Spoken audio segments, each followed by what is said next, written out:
कोर्टाकडून बोट ठेवलं जाताना आपल्याला दिसून येतंय। आकांक्षा, अगदी सचिन, याच सगळ्या संदर्भामध्ये अजून एक अपडेट समोर येते। मारियानचा जबाब या संपूर्ण प्रकरणामध्ये घेतला गेलेला नाहीये। मारियानच्या सांगण्यावरूनच अटक झाल्याचं माफीच्या साक्षीदारानं सांगितलेलं होतं आणि त्यांचाही जबाब घेणं अत्यंत महत्त्वाचं होतं, मात्र त्यांचा जबाब हा घेण्यात आलेला नाहीये असं देखील न्यायमूर्तींनी म्हटलेलं आहे। त्यामुळे ही देखील एक मोठी त्रुट या सगळ्याच खटल्यामध्ये आढळून आलेली आहे। जवळपास आता 1 तास लोटलेला आहे। न्यायमूर्तींकडून या निकालाचं वाचन सुरू झालेलं आहे आणि याच निकालामध्ये एक मोठं प्रश्नचिन्ह न्यायमूर्तींकडून सीबीआयच्या या संपूर्ण तपासावरती उपस्थित करण्यात आलेलं आहे। सचिन, जवळपास आता 1 तास होत आलेला आहे न्यायमूर्तींकडून या निकालाचं वाचन सुरू झालेलं आहे, मात्र सुरुवातीपासूनच आपण पाहतोय की सीबीआयच्या या तपासावरती एक प्रकारे न्यायमूर्तींनी बोट ठेवलेलं आहे। मारियानचा जबाब या संपूर्ण प्रकरणामध्ये नोंदवला जाणं महत्त्वाचं होतं, मात्र तो देखील नोंदवला गेलेला नाहीये। त्यामुळे आतापर्यंत नेमक्या काय काय त्रुटी या सीबीआयच्या तपासामध्ये आढळून आलेल्या आहेत सचिन?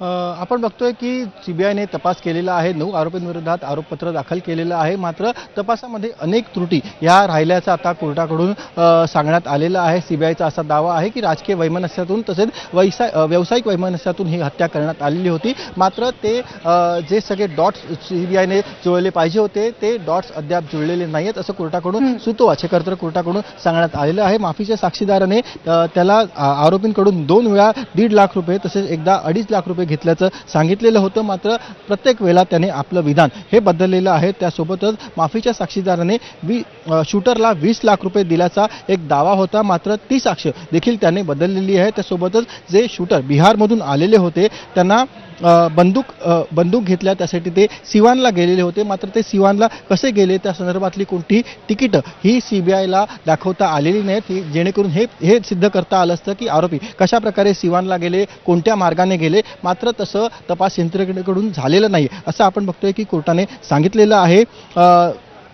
या व्यतिरिक्त एक पुरावा पेपर देण्यानंतर साक्षीदार राकेश मारिया यांना भेटला, मात्र राकेश मारियांना भेटल्याचा दावा हा सीबीआयचा आहे, मात्र सुरुवातीला त्याने एकदा म्हटलं, नंतर त्याने 10 वेळा भेटल्याचं म्हटलं। तर आपण बघतोय की माफीच्या साक्षीदाराची जी त्याने स्टेटमेंट वारंवार बदललेली आहे आणि प्रत्येक वेळेला त्याने जे आपल्या जबाबात वेगवेगळे दावे केलेले आहेत त्याच्या जबाबात असलेली तफावत या सगळ्यावरती आता कोर्टाने प्रश्नचिन्ह उपस्थित करण्यास सुरुवात केलेली आहे। सुरुवातीलाच कोर्टाने म्हटलं की माफीच्या साक्षीदाराची साक्ष ही ग्राह्य धरण्यासारखी नाहीये, त्याला फितूर ठरवलेलं आहे, मात्र साक्षीमध्ये किती त्रुटी आहेत, कशा प्रकारे त्याची साक्ष घेताना प्रक्रियेचं पालन केलं नाही हे टप्प्याटप्प्याने कोर्ट आपल्याला सांगताना दिसून येत आहे। माफीच्या साक्षीदारांनी म्हटलं की त्याला सुरुवातीला 2दा 1.5 लाख रुपये मिळाले, त्यानंतर 2.5 लाख रुपये मिळाले, त्यासोबतच त्याने आरोपींना 20 लाख रुपयाचा एक दावा केला जात होता, मात्र प्रत्येकदा त्याने आपले जबाब हे बदलल्याचं कोर्टाने आपल्या निरीक्षणामध्ये नोंदवलेलं आहे। तसेच जे शूटर होते त्यांनी बिहारच्या सिवान येथून बंदूक आणण्यासाठी ते गेलेले होते, मात्र सिवानला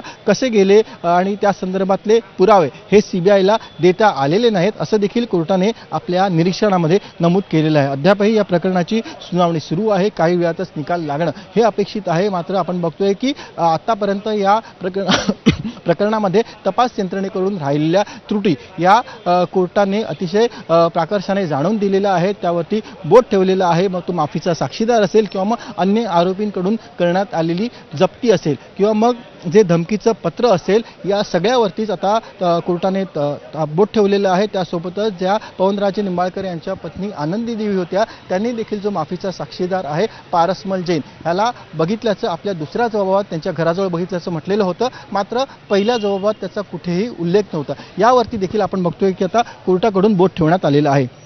आकांक्षा, अगदी याच सगळ्या संदर्भामध्ये एक महत्त्वाची अपडेट देखील समोर येते की माफीच्या साक्षीदाराचा पहिला जबाब हा खोटा होता असं कोर्टानं म्हटलेलं आहे। माफीच्या साक्षीदाराच्या जबाबामध्ये एक मोठी तफावत आढळून येते। 2 जबाब नोंदवण्यात आलेले आहेत। मारियांच्या सांगण्यावरून अटक झाल्याचं माफीच्या साक्षीदारानं सांगितलेलं आहे, तर मारियांचा जबाब का घेतला नाही, त्यांना प्रश्न नेमका का विचारला नाही असा देखील सवाल उपस्थित करण्यात आलेला आहे। माफीचा साक्षीदार देखील म्हणालेला आहे की पद्मसिंह पाटील यांना मलबार हिलच्या बंगल्यावरती भेटलेलं होतं। ही एक महत्त्वपूर्ण अपडेट म्हणावी लागेल सचिन। एक महत्त्वपूर्ण अपडेट देखील समोर आलेली आहे की पद्मसिंहांना या साक्षीदार भेटलेला आहे असं त्यानं स्वतः सांगितलेलं आहे।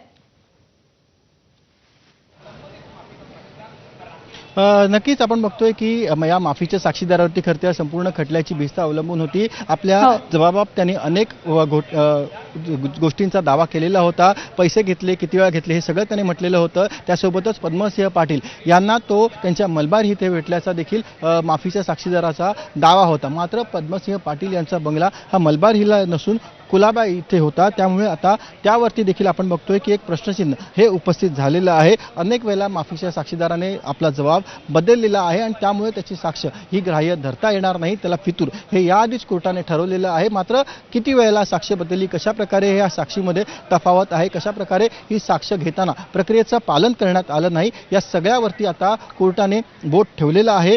माफीच्या साक्षीदाराचा एक सगळ्यात मोठा दावा होता की तो पद्मसिंह पाटील यांना त्यांच्या मलबार हिल येथील बंगल्यामध्ये भेटला.